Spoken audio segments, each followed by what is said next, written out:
তিনটা জিনিসের সমষ্টি। কয়টা? আমি শুরুতে বলেছিলাম না যে আমার দেশের 88% মুসলমান দ্বীনের পরিচয় জানে না, দ্বীনের জন্য জীবন দিবে, দ্বীনের পরিচয় জানে না।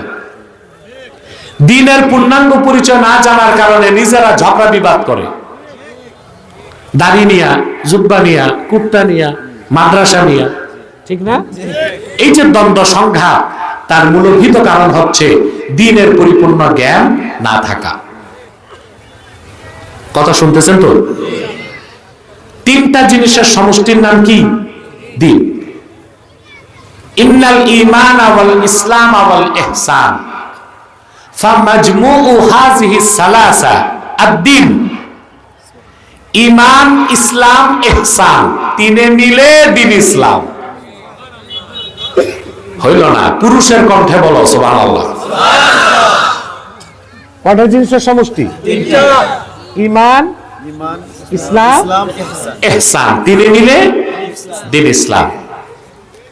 কথাটি আমার না। বলেন ওয়ামাই ইয়াবতাগি গায়রাল ইসলামি দীনান ফালাই ইউকবালা মিনহু ওয়া হুয়া ফিল আখিরাতি মিনাল খাসিরিন।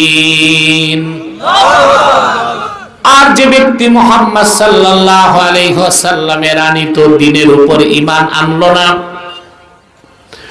দ্বীন ইসলামকে গ্রহণ করলো না, তার নামাজ, তার রোজা, আমার ইনস্ট্রাকশন মানো, দূরে আওয়াজ দরকার নাই না, এখানে পর্যাপ্ত আওয়াজ লাগবে না, আওয়াজ সিঙ্গেল হবে, ইকো থাকবে না, কোনো ইকো থাকবে না, বন্ধ করো ইকো। সম্মানিত সুধী, আল্লাহ তাআলা কবুল করেছেন, আমি আসতে পেরেছি, আলহামদুলিল্লাহ। আপনারা অনেকেই মনে হয় না খেয়ে এসেছেন, ঠিক না? কারণ আমি তো আগে এসেছি, আগে উঠতে হবে, এই জন্যে আমি নিজেও এসে কোনো বিশ্রাম নেই নাই, খেতেও যাই নাই, এতে আপনারা ঠকবেন। আর মুসলমান যত না খায়, কম খায়, তার স্পিরিচুয়াল পাওয়ার তত বাড়ে। এই মাইকে আমি কথা বলতে পারবো না, এত বাজে মাইক আমার মাহফিলে থাকে না। এত নিম্ন কোয়ালিটির মাইক দিয়ে আমি ওয়াজ করতে পারি না। মাইক ঠিক করো, সাউন্ড লাগবে।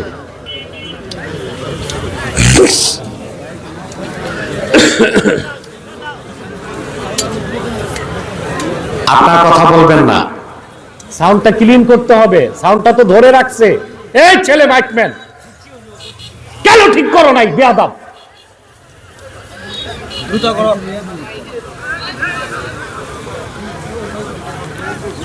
গান বাদ্যের অনুষ্ঠানে যে মাইক ঠিক রাখে, কোনি খায় যে, আর মাহফিল করতে আসে তো এখানে এসে তালিবালি করে। আমার একটা হরেন হইলেও চলবে, কিন্তু স্পষ্ট লাগবে, ক্লিন আওয়াজ, আওয়াজ কানে না লাগে, ডবল না হয়, স্পষ্ট আওয়াজ। আর যারা বাড়িতে বসে আছে তাদেরকে কি ওয়াজ শোনানো আমাদের ঠেকা পড়ছে? ওরা মাঠে আসুক। সম্মানিত সুধী, আমি আপনাদের সামনে তেলাওয়াত করেছি সূরা মায়েদা থেকে একটি আয়াতের অংশ বিশেষ। খুব সংক্ষেপে এই অংশটুকুনকে কেন্দ্র করে কিছু কথা বলবো ইনশাআল্লাহ।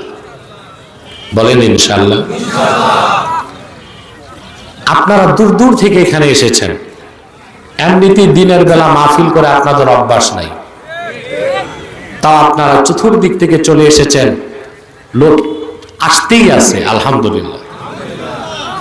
আপনাদের ওরা কি ভাড়া দিছে? খাবার দিছে? যাওয়ার সময় প্যাকেট দিবে? কেন আসছেন? আল্লাহর দ্বীন শিখতে, ঠিক না? আমাদের কাছে সবচেয়ে প্রিয় আমাদের দ্বীন ইসলাম। ঠিকটা তো ঠিক মতো বললেন না। আমাদের দল, দেশ, জীবন, মাল, সবকিছুর চেয়ে প্রিয় আমাদের দ্বীন ইসলাম। সুবহানাল্লাহ। এর চেয়ে প্রিয় আর কোনো কিছু নাই। কিন্তু সবচেয়ে দুঃখজনক, বাংলাদেশের অধিক সংখ্যক মুসলমান যে দিনকে এত ভালোবাসে, সেই দিন সম্পর্কে তাদের সুস্পষ্ট ধারণা নাই।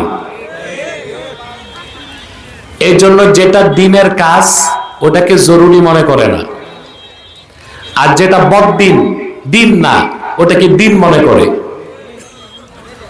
এটা একটা বড় ধরনের সমস্যা না? কথা বলেন। আর দিনের সুস্পষ্ট পরিচয় জানা না থাকার কারণে আমরা দ্বন্দ্ব করি, সংঘাত করি। আসুন আমরা পূর্ণাঙ্গ দিনের পরিচয় গ্রহণ করব আজকে। পারবো তো ইনশাআল্লাহ? আপনারা যে এসে বসে আছেন, খুশি না? বেজার শুধু শয়তান, শয়তানও বেজার, তার চেলা চামুন্ডারাও বেজার। অবশ্য এখন শয়তানের চেলা চামুন্ডার সংখ্যা কমছে,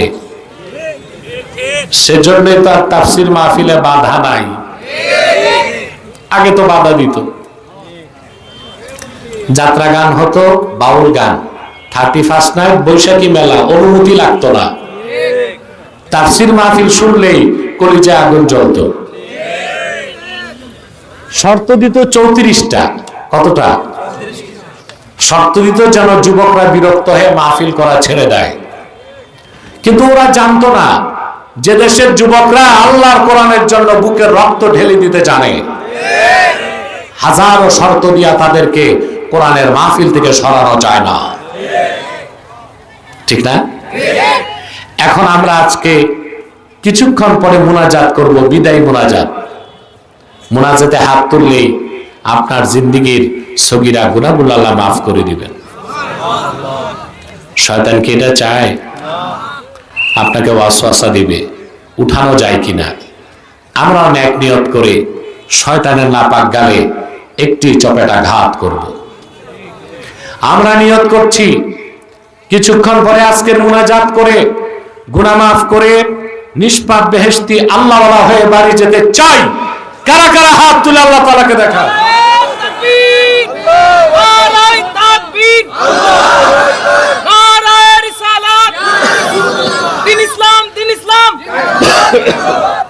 আল্লাহ কবুল করুক, আল্লাহ মঞ্জুর করুক। বলুন আল্লাহুম্মা আমিন। আসুন তিলাওয়াতের মাধ্যমে মূল আলোচনায় প্রবেশ করছি। আমার সঙ্গে আপনারাও পড়বেন, পারবেন না? আউযু বিল্লাহি মিনাশ শাইতানির রাজীম। বিসমিল্লাহির রাহমানির রাহিম। আল-ইয়াওমা আকমালতু লাকুম দীনাকুম ওয়া আতমামতু আলাইকুম নি'মাতি ওয়া রাদিতু লাকুমুল ইসলাম দীনা। আল্লাহ তাআলা বলেন, মানব জাতি, আজকের এই পবিত্র দিবসে আমি তোমাদের জন্য দ্বীনকে পরিপূর্ণ করে দিলাম। ওয়া আতমামতু আলাইকুম নি'মাতি, আর তোমাদের উপর আমার নিয়ামতকে পরিসমাপ্ত করলাম। ওয়া রাদিতু লাকুমুল ইসলাম দীনা, আর একমাত্র আমি আমার হাবিবের রক্ত ঝরা দ্বীন ইসলামকে স্বীকৃতি দিলাম। কথাগুলো কার? আল্লাহ তাআলার এই কথাগুলোর ওজন কত বেশি তা আমরা টের পাই নাই। আমরা যদি একটু টের পাই, সেজন্য আমি একটা হাদিস শোনাচ্ছি। হাদিসটি বুখারী শরীফে আছে, তিরমিজিতে আছে। আমি শোনাচ্ছি তাফসীরের কিতাব থেকে। ইমাম খাজেন একটা রওয়ায়াত করেছেন এই আয়াতের ব্যাপারে। ওয়া আব্দুল্লাহ ইবনে আব্বাস রাদিয়াল্লাহু তাআলা আনহুমা আন্নাহু ক্বারাআ আল-ইয়াওমা আকমালতু লাকুম দীনাকুম ওয়া আতমামতু আলাইকুম নি'মাতি ওয়া রাদিতু লাকুমুল ইসলাম দীনা। আল্লাহর হাবিবের আপন চাচাতো ভাই হযরতে আব্দুল্লাহ বিন আব্বাস রাদিয়াল্লাহু তাআলা আনহুমা, তিনি একদিন সূরা মায়দা তেলাওয়াত করছিলেন। যখন তিনি আল-ইয়াওমা আকমালতু লাকুম দীনাকুম এই আয়াতে আসলেন, ওনার সামনে বসে থাকা এক ইহুদি পণ্ডিত বসার থেকে দাঁড়ায় গেল। সুবহানাল্লাহ বলবেন না?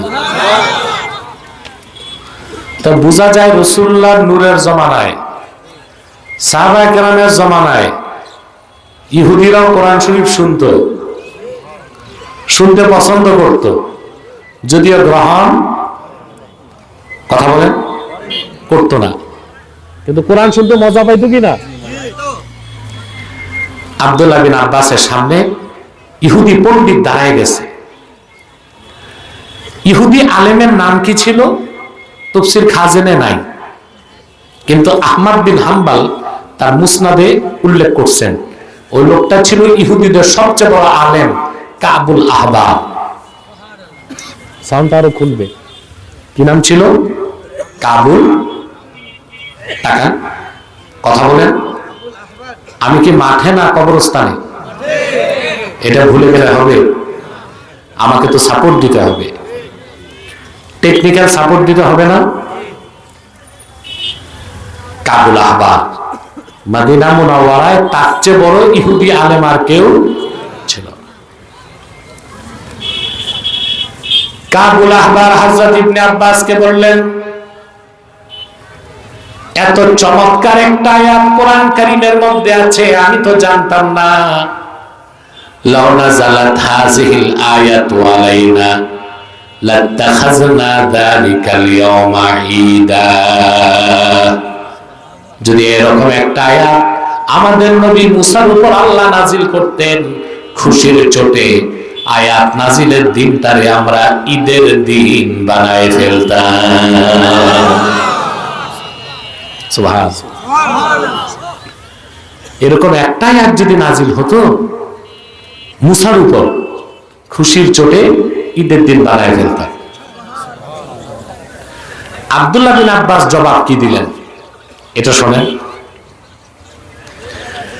আব্দুল্লাহ বিন আব্বাস রাদিয়াল্লাহু তাআলা আনহুমা জবাব দিলেন,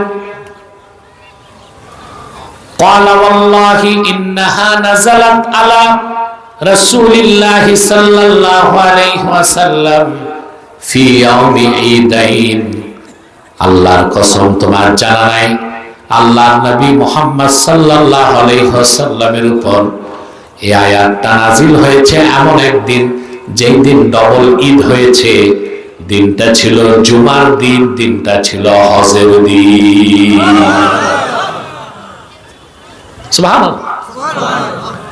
ইমামে খাজেন তাফসীর খাজেন উল্লেখ করেন, রাসূল করিম সাল্লাল্লাহু আলাইহি সাল্লাম দুনিয়ার থেকে বিদায় নেওয়ার মাত্র 81 দিন আগে, কতদিন? 81 এই আয়াতটা নাজিল হয়েছে।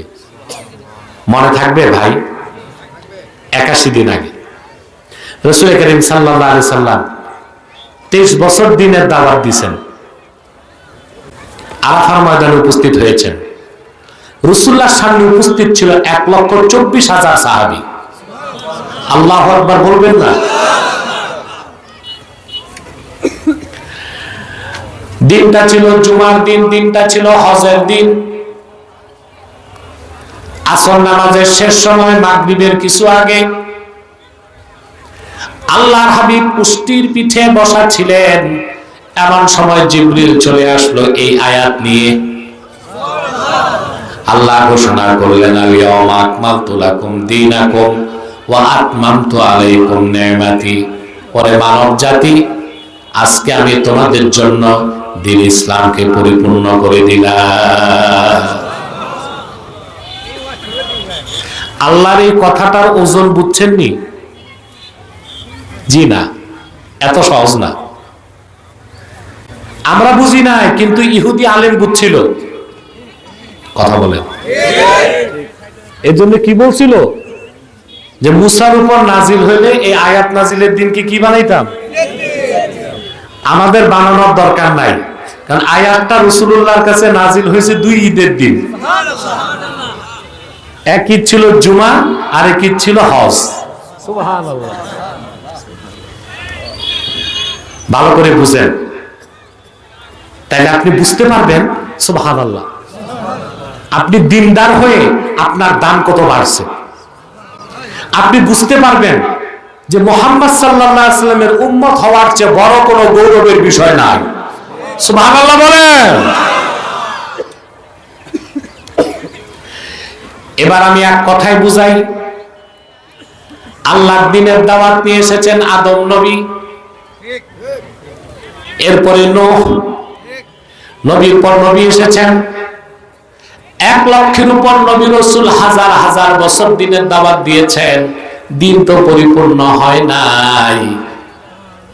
কিন্তু আখির নবী মুহাম্মদ সাল্লাল্লাহু আলাইহি ওয়াসাল্লাম 1500 বছর আগে মাত্র 23 বছর দ্বীনের দাওয়াত দিয়েছেন।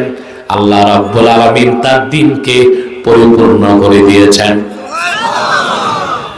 তাহলে কে কথা বোঝা যায়, 1 লক্ষের উপর নবী রাসূলের মেহনত এক পাল্লায় দিলেও আল্লাহর হাবিবের মেহনতের ওজন বেশি হয়ে যাবে। এটা বোঝা যায়? কথা বলে। আরে ভাই, তোমরা হাজার হাজার মানুষ কথা কও না কেন? বগুড়ার লোক কি কথা কম কয় নাকি? কথা তো বলতে হবে। তোমরা তো স্বাধীনতার ঘোষক যেই এলাকার, ওই এলাকার মানুষ, তোমাদের তো কথা বলতে হবে সাহসের সাথে, ঠিক না? সম্মানিত সুধী,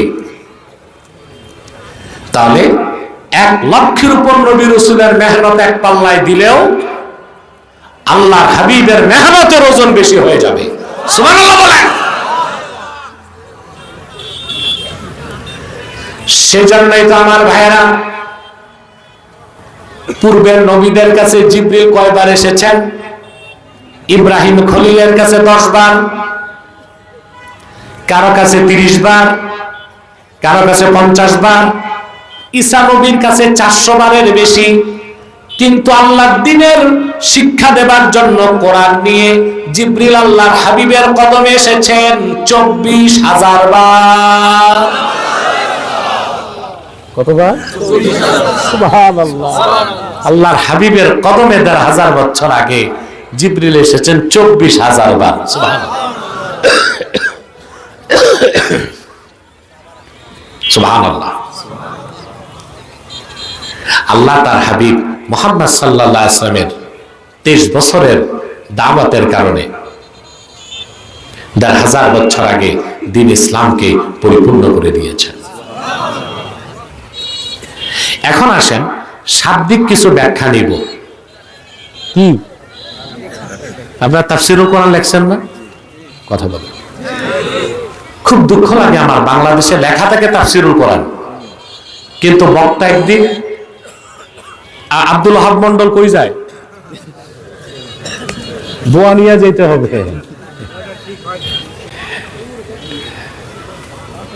চেয়ারম্যান ভালো মানুষ, আলহামদুলিল্লাহ। আমি খুশি হয়েছি, চেয়ারম্যান একা 2 লাখ টাকা দিচ্ছে। 2 লাখ দিছে না? আল্লাহ এই 2 লাখের বিনিময়ে 10 গুণ বাড়ায়া তাকে দেখ। এইরকম 1-2টা মানুষ থাকলে যুবকদের চিন্তা আছে? আলহামদুলিল্লাহ বলে। আমাদের পরিবেশটা আল্লাহ কত সুন্দর করে দিছে দেখছেন, বাতাসও আছে, হালকা রোদও আছে, কি আরামদায়ক পরিবেশে আল্লাহ আমাদের বসায় দিছে। আলহামদুলিল্লাহ। সম্মানিত সুধী, তা আমাদের দেশে লেখা থাকে সব জায়গায় বিশাল তাফসীরুল কোরআন মাহফিল। শুনলে শোনা যায় কোরআন শরীফ একদিক, তাফসীর একদিক, বক্তা আরেক দিক। এটা কি আমানত না খেয়ানত? যাক, আল্লাহ এইসব বক্তাদেরকে হেদায়েত করুন। তাফসীর এক জিনিস, বয়ান আরেক জিনিস। বয়ানে আপনি বহুত কথা বলতে পারবেন, কিন্তু তাফসীরে, উসুলে তাফসীরের বাইরে যে একটা শব্দ উচ্চারণ করতে পারবেন না। তা শুন, আল ইয়াউমা আকমালতু লাকুম দীনাকুম, এখানে দিন অর্থ কি এটা বুঝতে হবে। আমরা বাঙালি দিন অর্থ একটা জানি, দিন মানে ধর্ম না। আল্লাহ তাআলা 4টা বিষয়কে দিন বলেছেন। কয়টা? 4টা। আল্লাহ ঈমানকে দিন বলছেন। কি বলছেন? আল্লাহ রাব্বুল আলামিন বলেন ওয়া মান ইয়াবতাগি গায়রাল ইসলামি দীনান ফালাই ইউকবালা মিনহু ওয়া হুয়া ফিল আখিরাতি মিনাল খাসিরিন। আর যে ব্যক্তি মুহাম্মদ সাল্লাল্লাহু আলাইহি ওয়াসাল্লামের আনিত দ্বীনের উপর ঈমান আনলো না, দ্বীন ইসলামকে গ্রহণ করলো না, তার নামাজ, তার রোজা, তার কোন নেক আমল আল্লাহর কাছে কবুল হবে না। এখানে বসে থাক। এখানে দ্বীন অর্থ ঈমান। দ্বীন অর্থ কি? ঈমান। দ্বীনের আরেকটা অর্থ হচ্ছে কর্মফল। কি? আল্লাহ বলেন আলহামদুলিল্লাহি রাব্বিল আলামিন আর-রাহমানির রহিম মালিকি ইয়াউমিদ্দিন। পারেন না? পড়েন আলহামদুলিল্লাহি রাব্বিল আলামিন আর-রাহমানির রহিম মালিকি ইয়াউমিদ্দিন। আল্লাহ নিজের পরিচয় দিয়েছেন মালিক ইয়াউমিদ্দিন। এখানে দিন অর্থ কি?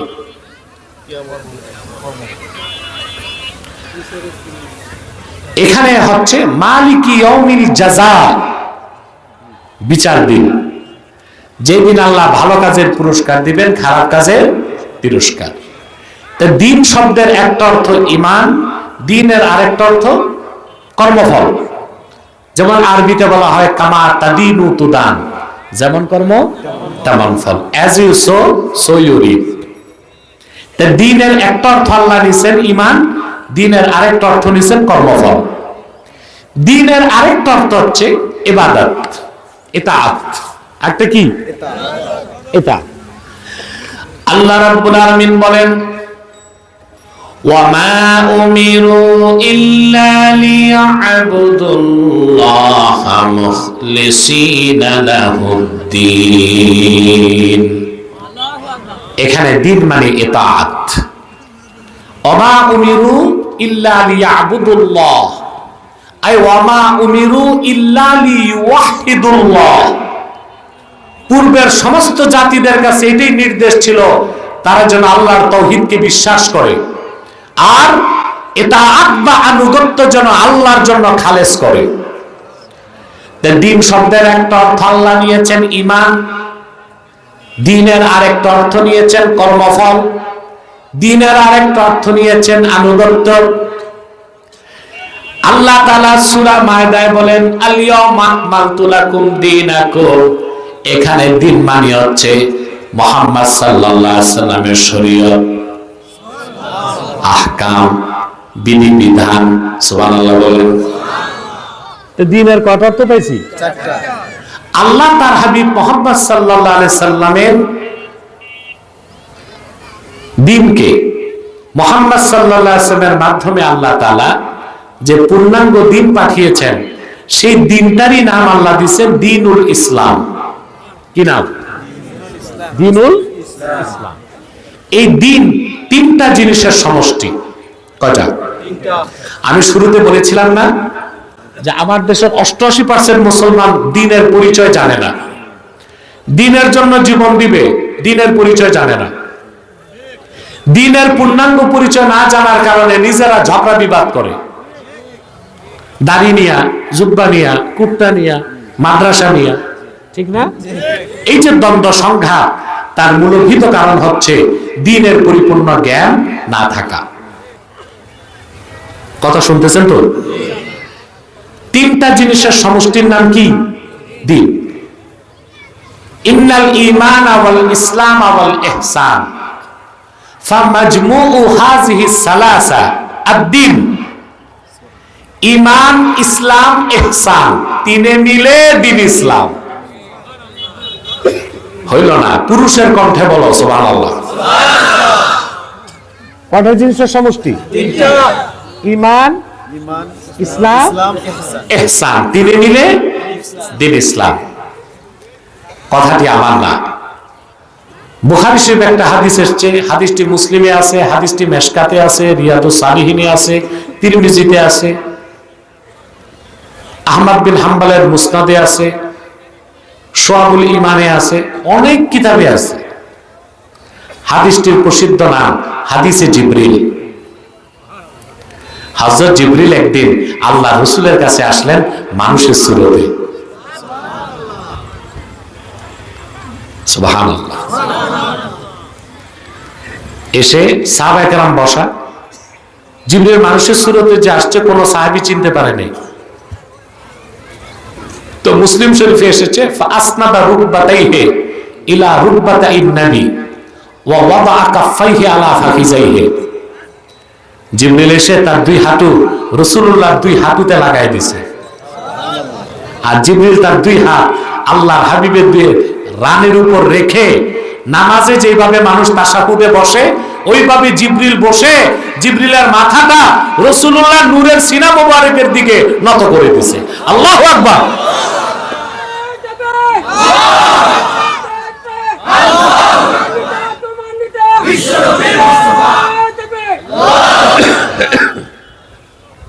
তারপর জিবরিল প্রশ্ন করলেন, প্রথম প্রশ্ন করলেন ঈমান কি, রাসূলুল্লাহ জবাব দিয়েছেন। দ্বিতীয় প্রশ্ন ইসলাম কি, রাসূলুল্লাহ জবাব দিয়েছেন। তৃতীয় প্রশ্ন ইহসান কি, রাসূলুল্লাহ জবাব দিয়েছেন। কিয়ামতের প্রশ্ন করে জিবরিল চলে গেছে। রাসূলুল্লাহ সাল্লাল্লাহু আলাইহি সাল্লাম সাহাবায়ে কেরামকে বললেন, যে লোকটা চলে গেছে ফারুদ্দুহু, তারে ফিরে আনো। সাহাবায়ে কেরাম বের হয়ে দেখেন কেউ নাই। অবাক হয়ে গেলেন তারা, লোকটা দূর থেকে আসছে তাও বলা যায় না, সফরের চিহ্ন নাই, কাছের তাও বলা যায় না, চিনি নাই। সবচেয়ে আশ্চর্য, বের হয়ে গেল কই? আল্লাহর হাবিব বললেন,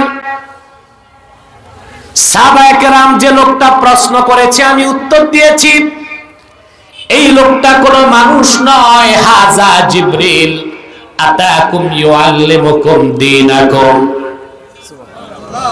এই ছিল আল্লাহর ফেরেশতা জিবরিল, মানুষের সুরত ধরে আমার কাছে প্রশ্ন করে উত্তর নিয়েছে যেন তোমরা সরাসরি আমার কাছ থেকে দ্বীন শিখতে পারো। এই জন্য ইমাম বুখারীর মা বদরুদ্দিন আইনি উমদাতুল কারিতে উল্লেখ করেছেন, ইন্নাল ঈমানা ওয়াল ইসলামা ওয়াল ইহসান ফামাজমুউ হাযিহিস সালাসা আদ-দ্বীন। ঈমান, ইসলাম, ইহসান তিনে মিলে জোরে বলতে হবে। কষ্ট হচ্ছে? পূর্ণাঙ্গ দ্বীনের পরিচয় পাচ্ছি, এখন তো ডেফিনেশন লাগবে। ঈমান কি, ইসলাম কি, ইহসান কি? লাগবে না? ঈমান হচ্ছে, এক কথায় বলে দিচ্ছি, আল্লাহর হাবিব মুহাম্মদ সাল্লাল্লাহু আলাইহি ওয়াসাল্লামের রিসালাতকে বিশ্বাস করার নাম ঈমান। সুবহানাল্লাহ কইবেন। আল্লাহর হাবিব মুহাম্মদ সাল্লাল্লাহু আলাইহি ওয়াসাল্লামের রিসালাতকে বিশ্বাস করার নাম কি? ঈমান। সেজন্য সমস্ত মুহাদ্দিসগণ একমত, কেউ যদি সারা জীবন বলে আশহাদু আল্লা ইলাহা ইল্লাল্লাহ, সে মুমিন মুসলিম হতে পারবে না। কিন্তু কেউ যদি একবার মনে প্রাণে বলে আশহাদু আন্না মুহাম্মাদার রাসূলুল্লাহ, সে মুসলমান হয়ে যাবে। এখন প্রশ্ন আসে, কেন? যদি মুহাম্মদ সাল্লাল্লাহু আলাইহি ওয়াসাল্লামের রিসালাতের বিশ্বাসটাই ঈমান হয়, তা আল্লাহর তাওহীদের বিশ্বাস, উলুহিয়াতের বিশ্বাস, রুবুবিয়তের বিশ্বাস, আখিরাত, জান্নাত, কাউসার, হাসর, মালায়েকা, পূর্বের নবীন, কুতুব, সহিফা, এগুলোর বিশ্বাস কই? প্রশ্ন আসে না? ব্যাখ্যা করে দিয়েছেন ইমাম আযম আবু হানিফা রাহমাতুল্লাহি আলাইহি, আল্লাহ রাসূলের রিসালাত কি বিশ্বাসের মানে হচ্ছে বিমা জাআ বিহি মুহাম্মাদুন সাল্লাল্লাহু আলাইহি ওয়াসাল্লাম উলিমা যারুরাতান। মুহাম্মদ সাল্লাল্লাহু আলাইহি ওয়াসাল্লামের রিসালাতকে বিশ্বাস করার মানে হলো আল্লাহর আখিরি নবী মুহাম্মদ সাল্লাল্লাহু আলাইহি ওয়াসাল্লাম ১,৫০০ বছর আগে আল্লাহর পক্ষ থেকে যা কিছু এনেছেন, যা কিছু বলেছেন, হাদিস, যা কিছু নীতি নির্ধারণ করেছেন, সুন্নাহ, সেই কোরআন, সেই হাদিস, সেই সুন্নাহ অক্ষরে অক্ষরে বিশ্বাস করার নাম হলো ঈমান। যে ব্যক্তি মুহাম্মদ সাল্লাল্লাহু আলাইহি সাল্লামের রিসালাতকে বিশ্বাস করলো, সে তো ৩০ পারা কোরআনকে মেনে নিল। আর ৩০ পারা কোরআন যে মেনে নিল, সে তো আল্লাহর তাওহীদকে মানলো, আল্লাহর উলুহিয়াত, আল্লাহর রুবুবিয়তকে বিশ্বাস করলো, আখিরাতের কথা, জান্নাতের কথা, নবীদের কথা, কিতাবের কথা, যত কথা কোরআনে আছে সব মেনে নিল। শুধু মুহাম্মদ সাল্লাল্লাহু আলাইহি ওয়াসাল্লামের রিসালাতকে বিশ্বাস করলেই আল্লাহ তাআলা ঈমানের ৭৭টা শাখা বান্দার অন্তরে গেঁথে দিবে। সেজন্য যে বক্তারা গোমরাহ, তাদের কথা শুনবেন না। কিছু গোমরাহ বক্তা সমাজে আছে, তারা বলে ঐক্যের ভিত্তি লা ইলাহা ইল্লাল্লাহ। রিসালাতের বিশ্বাস ছাড়া তো মুসলমান হওয়া যায় না। তো লা ইলাহা ইল্লাল্লাহ কিভাবে ঐক্যের ভিত্তি হয়? মুসাবের পয়সা ঢুকছে। আল্লাহ ছাড়া মাবুদ নাই, এটা তো অনেক ইহুদিও বিশ্বাস করে, খ্রিস্টানও বিশ্বাস করে, আহলে কিতাবও বিশ্বাস করে। তারা কাফের না? কথা বলে না। শুধু লা ইলাহা ইল্লাল্লাহ বললে মুসলমান হওয়া যাবে না। আর শুধু লা ইলাহা ইল্লাল্লাহ ঐক্যের ভিত্তি নয়, ঐক্যের ভিত্তি হচ্ছে ঈমান। আর ঈমানের মধ্যে তাওহীদও আছে, রিসালাতও আছে, ঠিক কিনা বলেন?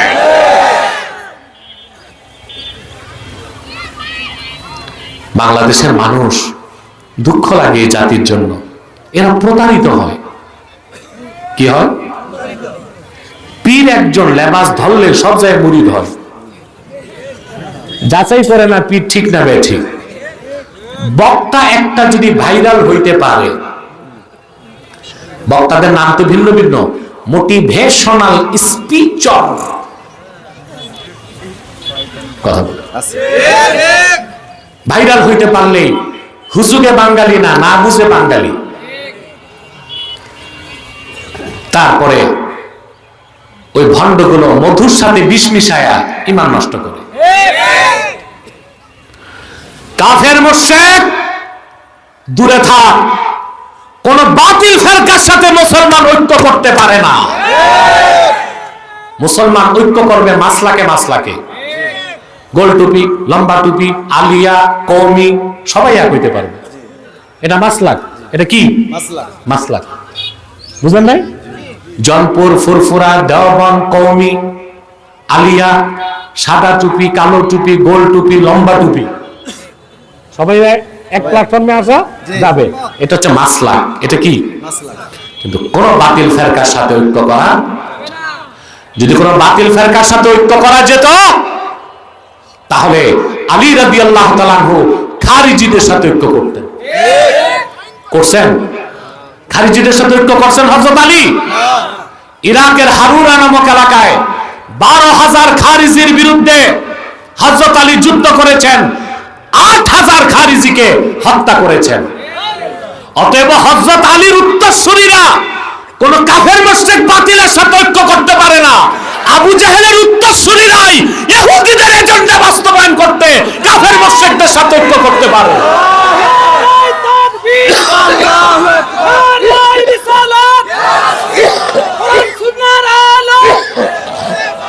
সারা বিশ্বের আলো নারায়ে তাকবীর। আপনারা সতর্ক হন। বাংলাদেশ থেকে আল্লাহর গজব গেছে, চায় নাই? আল্লাহর গজবে জালেম দূর হয়েছে। এখন কৃতিত্ব কি? আমি মাস্টার মাইন্ড।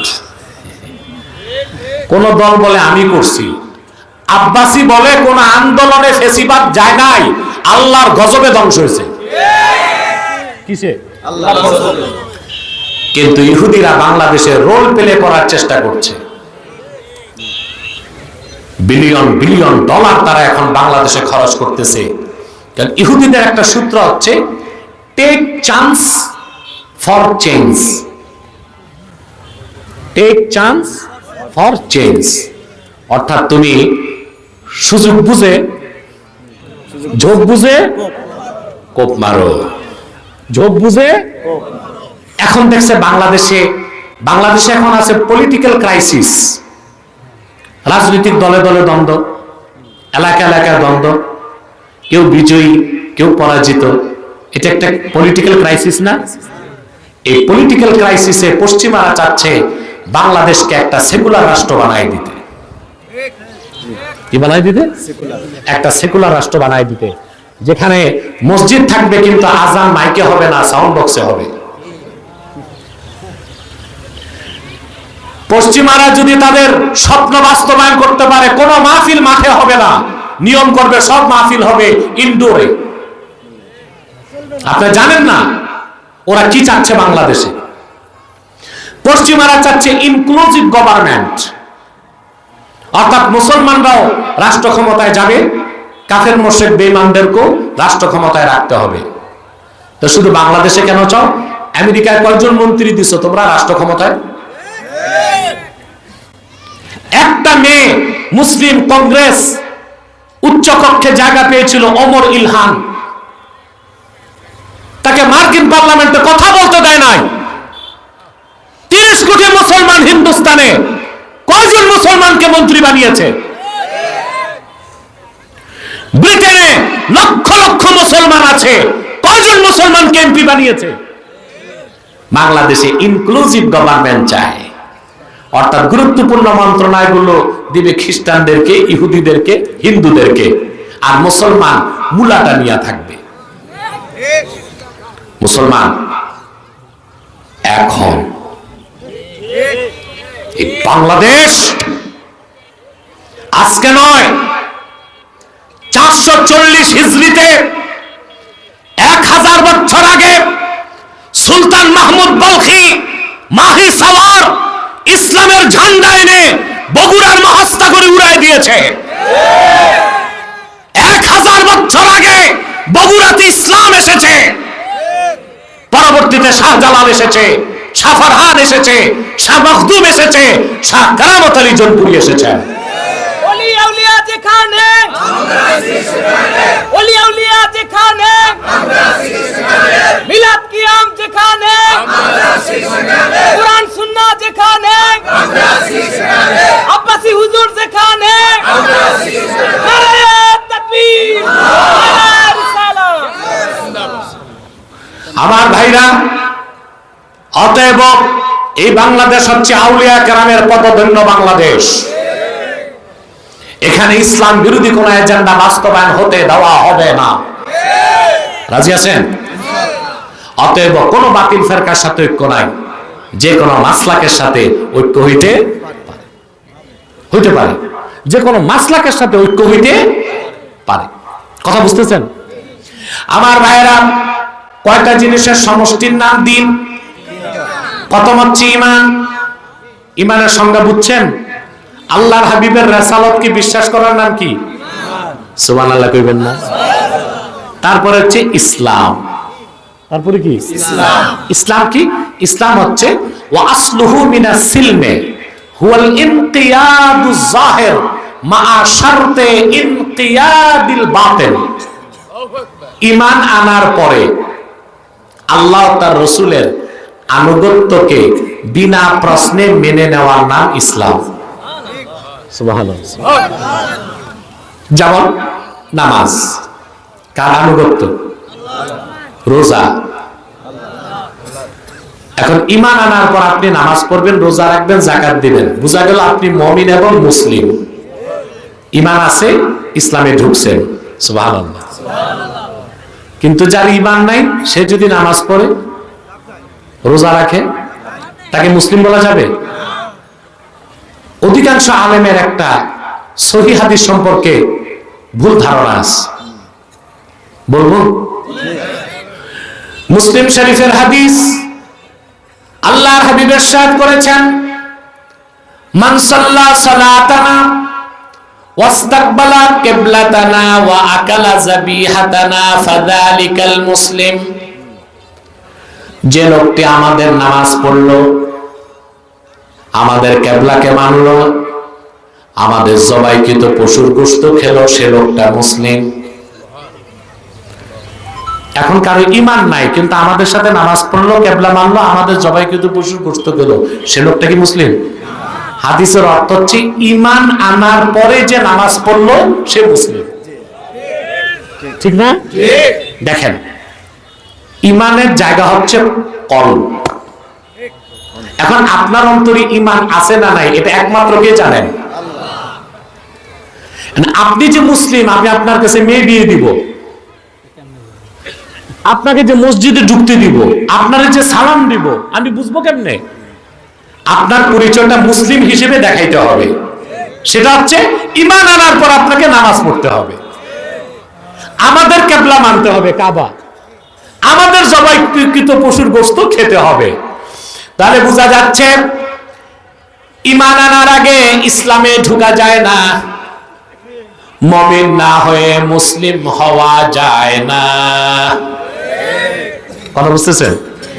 ঈমান হচ্ছে বিশ্বাস, ইসলাম হচ্ছে আনুগত্য। বুঝাইতে পারলাম?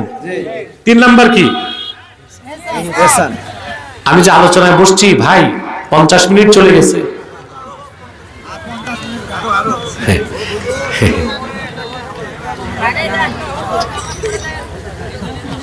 নামাজ তো অবশ্যই পড়েই যাবেন আপনারা। আমি নামাজের ওক্তের আগ পর্যন্ত থাকবো ইনশাআল্লাহ। মাথাটাও নাড়ানো যাবে না, যারা আসতেছেন বসে যাবেন। যে কথা বলছিলাম, 3 নাম্বার হচ্ছে ইহসান। 3 নাম্বার কি? ঈমান শিখলাম, ইসলাম শিখলাম, এখন কি? ইহসান। জিবরিল আল্লাহর হাবিবকে প্রশ্ন করেছেন ইহসান কি? আল্লাহর হাবিব বলেছেন আন তা'বুদাল্লাহ কান্নাকা তারাহু ফাইন লাম তাকুন তারাহু ফাইন্নাহু ইয়ারাক। তুমি এমন ভাবে আল্লাহর ইবাদত করবে যেন তুমি আল্লাহকে দেখছো।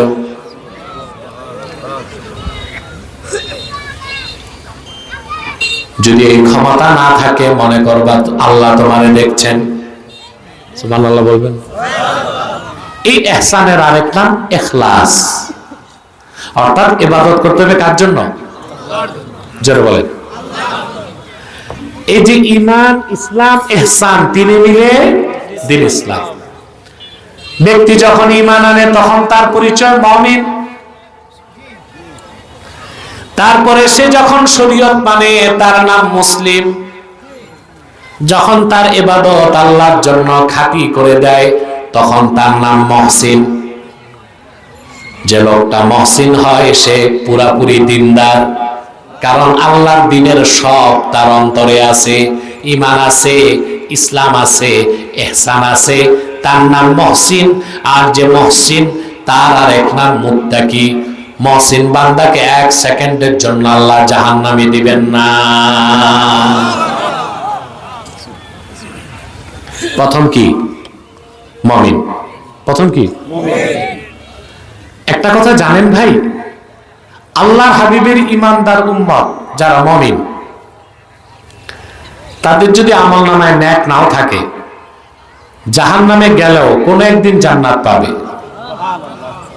এটা জানেন তো? কথা বলেন। প্রত্যেক মুমিন বেহেশতে যাবে, কেউ ফার্স্ট চান্সে, কেউ সেকেন্ড চান্সে। মুমিন হবার পর যে মুসলিম হয়ে যাবে সে লোকটা বেহেশতে যাবে বিনা আযাবে। মুমিনের পর মুসলিম হয়ে যে মুহসিন হয়ে যাবে তার তো কোনো আযাব নাই, হিসাব নাই, বিনা হিসাবে আল্লাহ তারে জান্নাত দিয়ে দিবে। এখন আপনি যদি কামিয়াব হইতে চান, শুধু মুমিন হবেন না মুসলিম হতে হবে? শুধু মুসলিম হবেন না মুহসিন হইতে হবে? তাই আল্লাহ দ্বীনের পূর্ণাঙ্গ পরিচয় লাভ করার পর পূর্ণাঙ্গভাবে দ্বীনকে গ্রহণ করতে হবে। রাজি আছেন না? ইনশাআল্লাহ। সুবহানাল্লাহ। যে মুমিন পুরা ইমানদার হবে, শরীয়তকে মানবে আর তার আমলকে আল্লাহর জন্য বিশুদ্ধ করবে, ওই মুহসিন বান্দা আল্লাহর বন্ধু হয়ে যায়। সুবহানাল্লাহ বলেন। আল্লাহ তাআলা বলেন وَسَارِعُوا إِلَى مَغْفِرَةٍ مِّن رَّبِّكُمْ وَجَنَّةٍ أَرْضُهَا السَّمَاوَاتُ وَالْأَرْضُ أُعِدَّتْ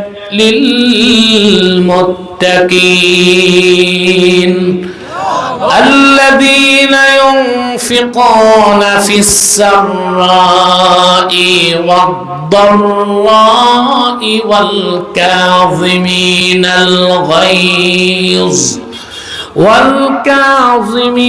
الغيظ والعافين عن الناس والله يحب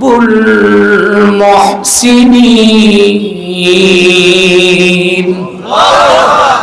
আল্লাহ রাব্বুল আলামিন বলেন, বান্দারা তোমরা দ্রুত আল্লাহর রহমত ও মাগফিরাতের দিকে দৌড়াও, আল্লাহর জান্নাতের দিকে দৌড়াও, যে জান্নাতের প্রশস্ততা আকাশ ও জমিনের প্রশস্ততার সমান। সুবহানাল্লাহ বলেন। যে জান্নাত আল্লাহ তৈরি করেছেন মুত্তাকি বান্দাদের জন্য, তারা কারা? আল্লাহ বলেন আল্লাযীনা ইউনফিকুনা ফিস সাররাই ওয়াদ-দাররা, যারা সচ্ছল অবস্থায় এবং কষ্টের সময় সব সময় দান করে, রাগকে দমন করে, অন্য মুসলমানকে মাফ করে দেয়, তারা মুহসিন বান্দা, আল্লাহ তাদেরকে ভালোবাসেন। আমরা দিন শিখছি, কথা বলে না জি, পূর্ণাঙ্গ দিনের পরিচয় আমরা পেয়েছি। ঈমান, ইসলাম, ইহসান, তিনে মিলে দিন ইসলাম। দিনের কয়টা অর্থ তাও আমরা শিখছি। আমরা দিনদার হব তো? আমরা যখন পুরা দিনদার হয়ে যাব, তখন আমাদের দ্বারা আল্লাহ তাআলা বাংলাদেশের দিনকে প্রতিষ্ঠিত করবেন। সুবহানাল্লাহ বলেন। এরপর আল্লাহ তাআলা বলেন ওয়া আতমামতু আলাইকুম নি'মাতি, তোমাদের উপর আমার নিয়ামতকে পরিসমাপ্ত করলাম। তারপরে বলেন ওয়া রাদিতু লাকুমুল ইসলামা দীনা। সুবহানাল্লাহ। এই ওয়া রাদিতু লাকুমুল ইসলামা দীনার ব্যাখ্যা আমি করব না, ব্যাখ্যাটা করে গেছেন আব্দুল্লাহ বিন আব্বাস রাদিয়াল্লাহু তাআলা আনহু। ওনার ব্যাখ্যাটা তানবীরুল মিকবাস মিন তাফসীর ইবনে আব্বাস এসেছে। আব্দুল্লাহ ইবনে আব্বাস রাদিয়াল্লাহু তাআলা আনহুমা সূরা মায়দার যে আয়াত থেকে আমি তাফসীর শোনাচ্ছি, এই আয়াতের ব্যাখ্যায় তিনি বলেন ওয়া রাদিতু লাকুমুল ইসলামা দীনা আই আখতারতু লাকুমুল ইসলামা দীনান ফাকাত। আল্লাহ বলেন আমি সমস্ত ধর্ম, কর্ম, তন্ত্র, মতবাদকে রহিত করে দিলাম, আর শুধুমাত্র মুহাম্মদ সাল্লাল্লাহু আলাইহি সাল্লামের আনিত দ্বীনকে স্বীকৃতি দিলাম। আল্লাহর মনোনীত দ্বীন কি? এখন কল্যাণ ও মুক্তির জন্য শুধুমাত্র ইসলাম, একমাত্র ইসলাম, কেবলমাত্র ইসলাম। এখন বাংলাদেশে যে বলছি কিছু আলেম ওলামাও বিক্রি হয়ে গেছে, কথাটা একটু খুলে বলবো। আমেরিকাতে পৃথিবীতে 101টা অস্ত্র কোম্পানি আছে। কতটা? এর মধ্যে 51টাই আমেরিকাতে। এর মধ্যে সেরা 5টা লকহিড মার্টিন সহ আমেরিকাতে। এখন আপনারা জানেন পৃথিবীতে সবচেয়ে চড়া ব্যবসা হচ্ছে অস্ত্র ব্যবসা। তো যুদ্ধ যদি না থাকে অস্ত্র কেউ কিনবে? কথা বলেন। আরে ভাই, আপনি যদি খ্যাত না করেন তো কি সার বিক্রি হবে? বীজ, ট্রাক্টর, খ্যাত তো করতে হবে। তো অস্ত্র ব্যবসায়ীরা অস্ত্র তো বিক্রি করতে হবে। তখন ইহুদিরা একটা, এই অস্ত্র ব্যবসায়ী যারা আমেরিকাতে, ওরা একটা ফাউন্ডেশন খুলছে, এটার নাম র্যান্ড কর্পোরেশন। কি নাম? এটা চিফ এক্সিকিউটিভ হচ্ছে এক ইহুদি মহিলা। তার কাজ হচ্ছে স্টেট ডিপার্টমেন্ট এবং পেন্টাগনকে উস্কানি দিয়া পৃথিবীর বিভিন্ন দেশে আমেরিকার মাধ্যমে যুদ্ধ লাগানো। তাহলে আমেরিকা যুদ্ধ করে আর অস্ত্র বিক্রি হয়। এই যে মনে করেন আমেরিকার উস্কানিতে যুদ্ধ শুরু হয়েছে ইউক্রেনে, এখানে রাশিয়ার কোনো দোষ নাই। এই পর্যন্ত আমেরিকা ইউক্রেনকে অস্ত্র সহায়তা করেছে প্রায় তো $50 বিলিয়ন হবে। লাভ হইল কাদের? না, ইহুদি অস্ত্র ব্যবসায়ীদের। লস হয়েছে আমেরিকার। ইউক্রেন নামক দেশটা শ্মশান হয়ে গেছে। লাভ হইল কাদের? ওদের অস্ত্র বিক্রি হয়েছে। এই র্যান্ড কর্পোরেশনের আবার একটা সংস্থা আছে, মুভ ফাউন্ডেশন। এই মুভ ফাউন্ডেশনের কাজ হচ্ছে, র্যান্ড কর্পোরেশনের কাজ হচ্ছে যুদ্ধ লাগানো। আর তারা চেষ্টা করে সবসময় যুদ্ধটা হবে মুসলমানদের বিরুদ্ধে। মুসলমান যেন আবার জিহাদের অস্ত্র হাতে তুলে না নেয়, এজন্য মুভ ফাউন্ডেশন মুসলিম রাষ্ট্রগুলোতে কাজ করে। আলেম ওলামা স্কলারদেরকে তারা কিনে ফেলে। তারপর এই আলেমরা মানুষকে ইন্টারফেইথ, আন্তঃধর্মীয় মতবাদে সবক দেয়। বুঝেন না? দেখা যায় একটা সেমিনারে একজন আলেম বসছে, একটা হিন্দু ঠাকুর, একটা ব্রাহ্মণ, একটা বৌদ্ধ পুরোহিত। ওখানে কি করে? শান্তি ও সম্প্রীতি সমাবেশ। এর মাধ্যমে পরোক্ষভাবে অন্য ধর্মের কাজগুলোকে প্রচার করার সুযোগ দেওয়া হয় না। এখানেই তো ইহুদিদের চক্রান্ত। কথা বুঝেন না ভাই? তো এই যে মুভ ফাউন্ডেশন, তারা আবার বাংলাদেশের 1-2 না 400 আলেম কিনে ফেলছে। এরা আবার প্রচার করে, মুভ ফাউন্ডেশন, যে ইসলাম ইজ দ্য বেস্ট, ইসলাম সর্বশ্রেষ্ঠ। তবে অন্য ধর্মের মধ্যে ভালো কিছু থাকলে মানতে সমস্যা কি? আমি বলি, কেউ যদি বলে ইসলাম ইজ দ্য বেস্ট, সে মুসলমান হবে না। বলতে হবে Islam is the best, Islam is the last, Islam is completed by almighty Allah. ইসলাম সর্বশ্রেষ্ঠ, ইসলাম চূড়ান্ত, ইসলাম আল্লাহ পরিপূর্ণ করে দিয়েছেন। এখন শুধু ইসলাম, একমাত্র ইসলাম, কেবল ইসলাম, এর বাইরে অন্য কোন ধর্মের ভালো কিছু নেওয়া যাবে না। যাবে না? কথা বলেন।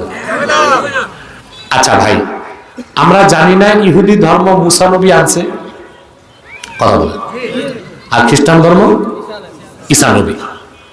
পশ্চিমারা ইসলাম এবং ইসলাম ছাড়া যে আরো 2টা ধর্ম, ইহুদি ধর্ম, খ্রিস্টান ধর্ম, এগুলোকে ওরা বলে সেমেটিক রিলিজিয়াস। বুঝতে পারছেন?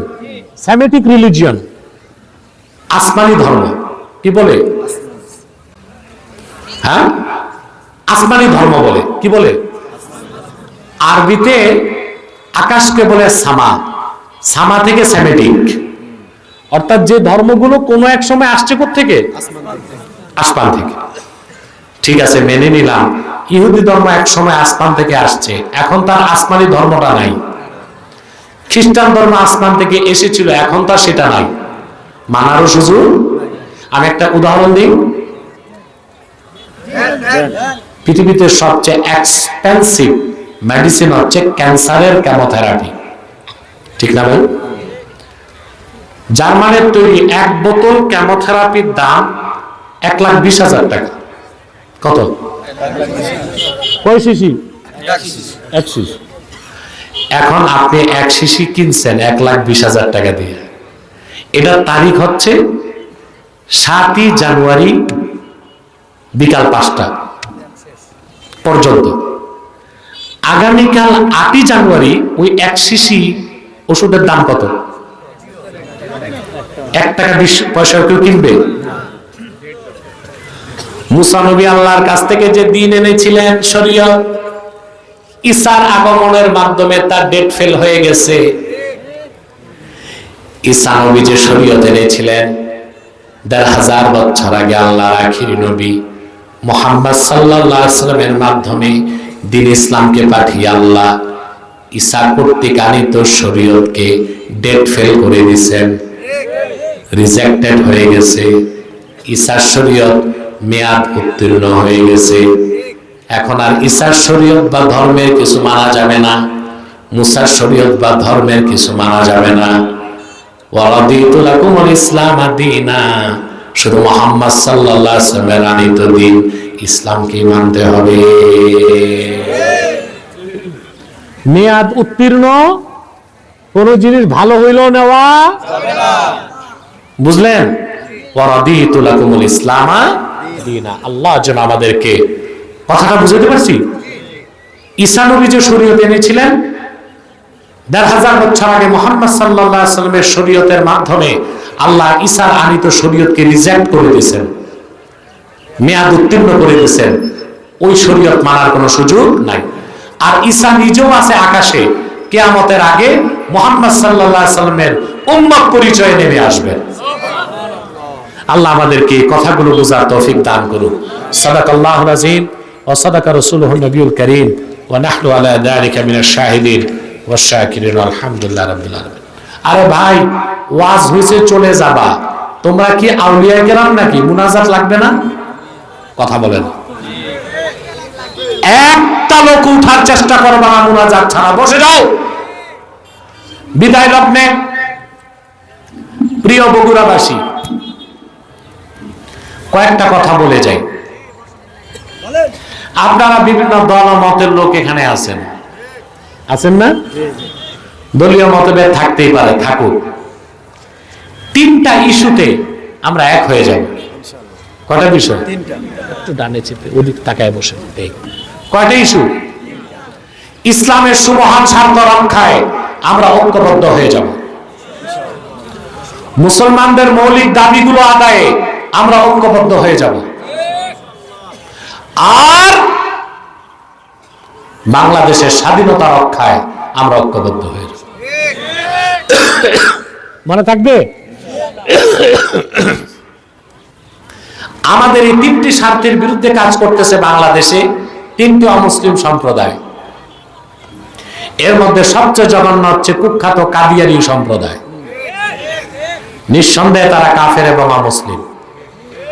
তাদেরকে যারা কাফের বলবে না, তারাও কাফের। কারণ তারা আল্লাহর আখিরি নবী মুহাম্মদ সাল্লাল্লাহু আলাইহি সাল্লামকে আল্লাহ শেষ নবী হিসেবে বিশ্বাস করে না। চিল্লায় বলেন নাউজুবিল্লাহ। মানুষকে ধোঁকা দিতে তারা মুসলমানদের মতো দাড়ি রাখে, টুপি লাগায়, নামও রাখে। তাই বলে কি মুসলমান হবে? আরে ভাই, দাড়ি রাখলেই কেউ যদি মুসলমান হতে পারত, তো রবীন্দ্রনাথ ঠাকুরের চেয়ে বড় মুসলমান কে হইত? সে কি মুসলিম ছিল না মুসলিম? নাম রাখলে মুসলমান হওয়া যায়? টুপি লাগাইলে? ভারতের পার্লামেন্টে হিন্দু এমপিরাও টুপি লাগায়, মুসলমান হবে?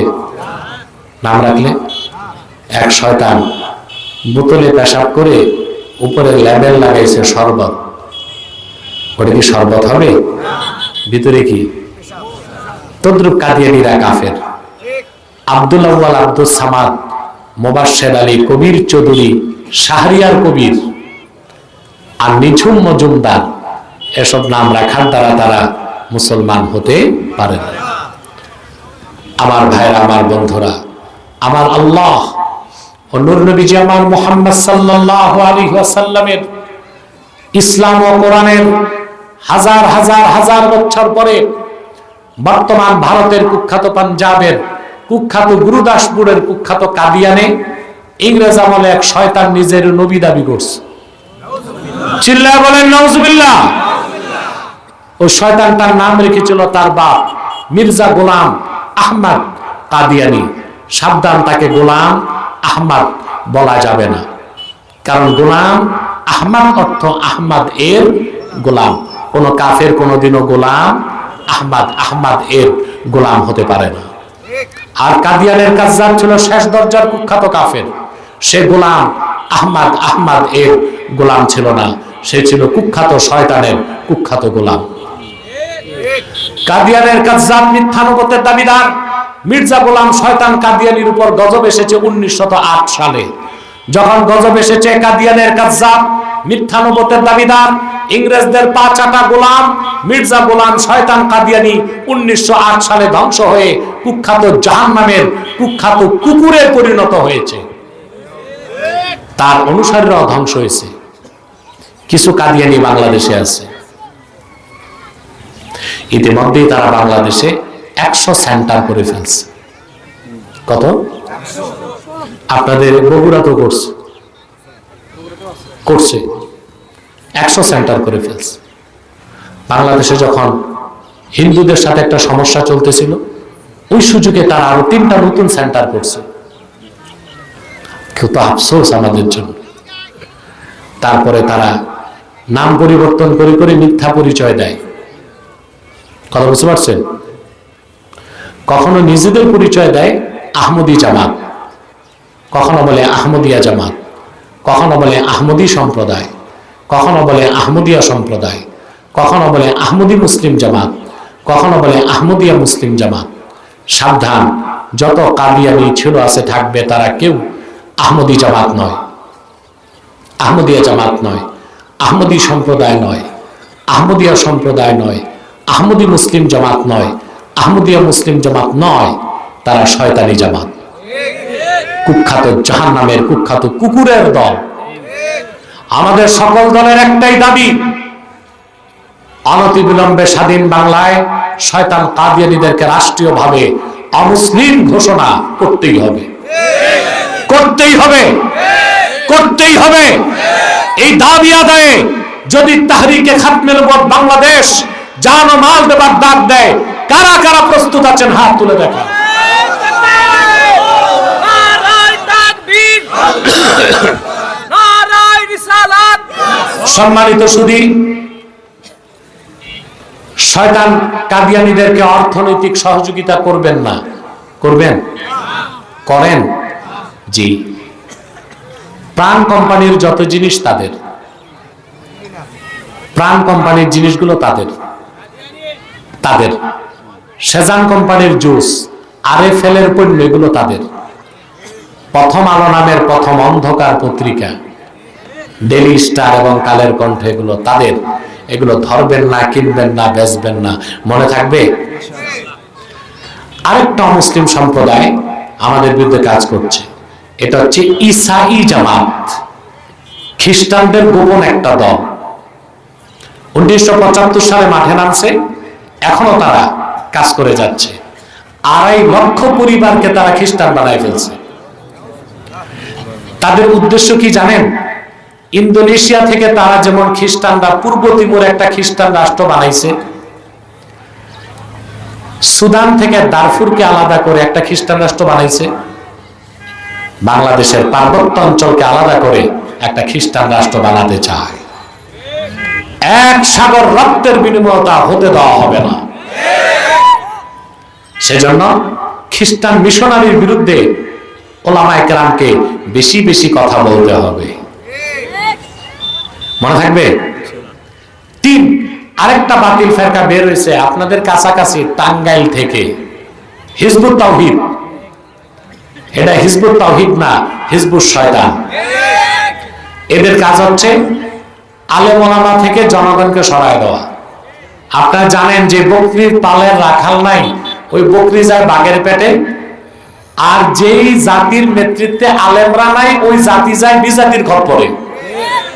হিজবুত তাওহীদ এই ফিতনার বিরুদ্ধে সজাগ থাকবেন, পারবেন ইনশাআল্লাহ। আসুন, আমি এখন মুনাজাত করব। স্বেচ্ছাসেবকরা আপনাদের কাছে যাচ্ছে, এত টাকা খরচ হয়েছে মাহফিলে, আপনারা শরীক হবেন? আমি দুঃখ পেলাম সবাই সাড়া দিলেন না। শরীক হবেন? ভাড়ার টাকা রেখে বাকিটা মাহফিলে দিতে হবে। পকেটে হাত দেন, নিজের পকেটে, আরেকজনের পকেটে না। যাও, স্বেচ্ছাসেবকরা বেরিয়ে যাও, ভিতরে যাও। নীরবে আপনারা দান করুন। 1 বার সূরা ফাতিহা পড়ুন, 3 বার সূরা ইখলাস পড়ুন, 11 বার ইস্তিগফার পড়ুন।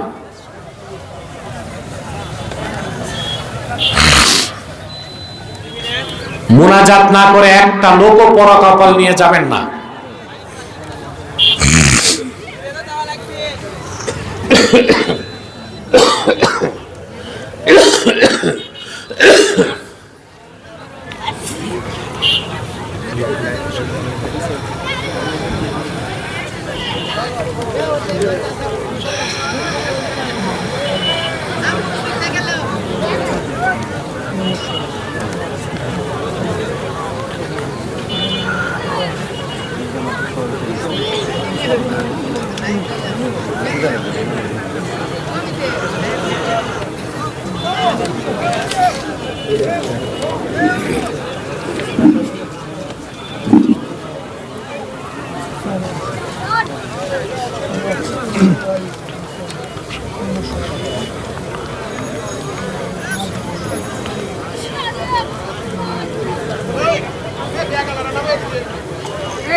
প্রশ্নটা প্রশ্ন এই আপনারা বিশৃঙ্খলা করছেন কেন?